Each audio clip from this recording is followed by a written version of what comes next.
It's nice to be able to do a press conference about something that is serious, but it's not necessarily real sad. I want to introduce you to Tianis Jones. She's 22. She's a pretty lady, but she was McMad. That's right. She had ordered fish fillet, a Happy Meal with a chocolate shake, a sweet tea, and a Sprite. It was a special order. She ordered it online. So when she arrives at the McDonald's at 92 and Cumbie to pick up her order, they have it ready, but because it was a special order, they confused some things, and they asked her, pull up to window 3. We'll fix it for you really quick. Well, she got McMad. And instead of pulling up at window 3, she parked and went inside, and she started having a conversation. I'll show you the video clip in just a minute. The whole event went on about 10 minutes. We've clipped it down to about 2. And the longer she talked, the madder she got. And in the process of all of this, she dialed 911. Did you hear what I said? She dialed 911 and complained about her order at McDonald's. So things went from bad to worse, and she got to knocking stuff off of the counter. Then she went behind the counter, and you'll see it, and grabbed the cups and started throwing them around. Her sister tried to get her out of the McDonald's. She wouldn't do that. Instead, she continued on her rant and her rage. You know, I don't know what was wrong with her that night. I don't know if she was like 2 fries short of a Happy Meal, or maybe it was she was short of the Happy Meal completely. But she created a McMess, and she acted like a McNut. But you know what she ended up? A McBurglar. That's right. Do you realize when she went behind that counter, continued to engage and hit the employees with stuff, she committed a burglary and an assault, which is a first-degree felony. Now, she has gone from only having 2 charges for no driver's license and a failure to appear, 3 misdemeanors, to now she has outstanding felony charges. She's not in custody. Her mom and sister cooperated with us. And at the end of the day, you can't believe it. On the way out of the store, after she had already announced to everybody she was 5 months pregnant, she pulled her stomach, her shirt up to show everybody her stomach, and then twerked her way out of the store. You can't make this up. This is going to be McInteresting. Look right here. I'll narrate it. So here she comes because her order is not correct. She starts calm. She gets a little more animated.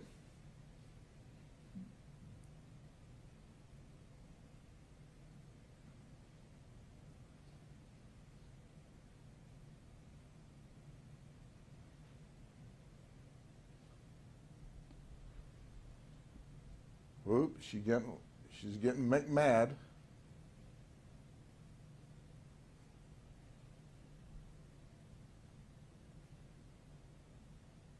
Now they are offering to redo her meal, give her her money back, practicing big-time customer service to no avail. She's paying 0 attention. Well, here comes the 911 call, we believe. She might have also called her family in the midst of all of this. But we have a lot of it on a 911 call. You'll be able to hear it when we give it to the news media. There she goes assaulting him. She is not happy. But you won't be able to play it on the evening news. Now she comes behind. Look at this. She's out of control. Now her sister comes up. That's her sister. Her sister's trying to calm her down. That's not working too well. She has 911 dialed in.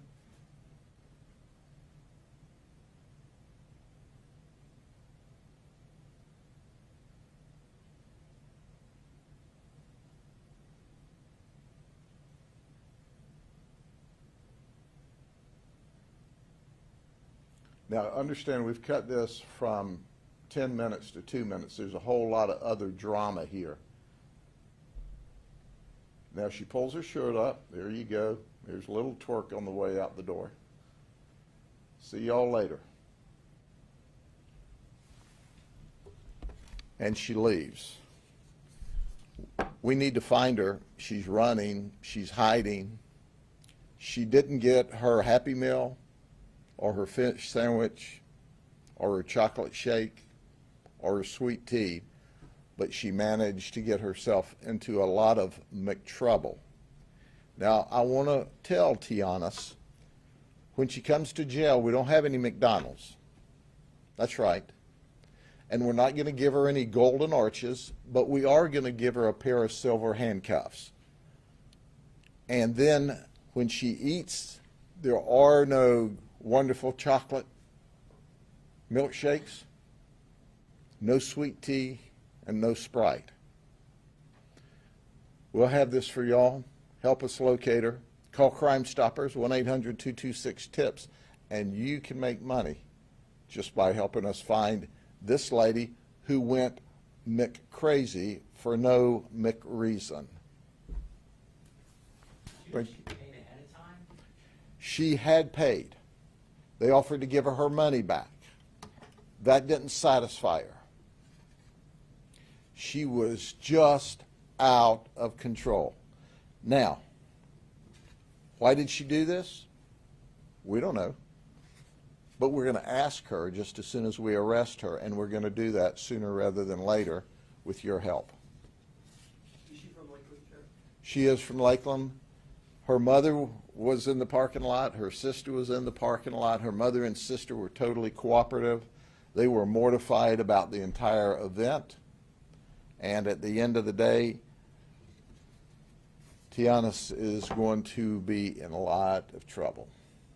Can you explain, Sheriff, what elevated this from just a customer tantrum breakdown and being some criminal purpose? Sure. What made that distinction? First off, when burglary is not just breaking into a place, it's remaining after you're asked to leave and committing a crime. So she went from the customer area to the private area to the employee area. There's pieces of this you don't see where she hit the employees with the cups and with other items as she was going through her tantrum. And once again, the whole event's about 10 minutes long. But it all started, and they're telling her, lady, we'll fix your order. We'll fix your order. And you saw her become more elevated. I would like to tell you that's symptomatic of being on drugs, but I don't know that. Maybe she is just hot-headed all the time. So anyway, she's in jail or going to jail, and she's going to pay a price for disrupting the store, because the whole store ended up having to shut down to clean up and to be interviewed by our detectives and deputies. Again, the specific charges she'd be looking at, Sheriff? Yeah, she's looking at, it's in the press release. First, burglary of with a assault, and I think they have her charged with trespass and criminal mischief. She just went nuts. If the mom and sister were in the lot with her, did they say where they had been, give any indication, like what may have been a possible trigger for her about this order? No, they didn't say anything like that. But they were cooperative, and we appreciate that they tried to calm the situation down. But there was no calming her down. She was in a McRage. Did she leave on foot? No, they took her in the car and left her with her. And then some boyfriend or something was supposed to have picked her up. And along the way, we got a phone call that said, oh, we're from Rubenstein Law. Do you have any warrants? And so we called that number back, and nobody from Rubenstein Law wanted to talk to us. So I don't think anybody, they call people from Rubenstein Law. I just think that was a ruse to see how much trouble she was in. But at the end of the day, she is in trouble, and she's going to jail. And there's one thing that you need to understand in Polk County. We don't put up with that McJunk. It's not happening. We're going to put you in jail, and we're going to enjoy it. And we don't have any drive-through service either. You know, it's like a one-way trip at the county jail. All right? Y'all have, y'all, Was anyone injured on me this year? no one was injured. We had a couple of scratches and that sort of thing, but no significant injuries, thank goodness. This is a crazy call to 911, but I'm just wondering what percentage of calls, if you know, off the top of your head, are just wacky and clogging up the system? Well, and once we investigate this, she may pick up calls about false report to 911 as well, because you don't call 911 because your order at a fast food restaurant has been messed up. So, but we get those calls from time to time. But there's further investigation to do. Once again, this happened last evening, Thursday evening, and we don't have her in custody yet. And the detectives have been working that case and other cases, so they'll grab all of the 911 calls, and she very well can be facing additional charges before this is over. Okay? All right, everyone. Have a great weekend. Take care. It's good to see you all again.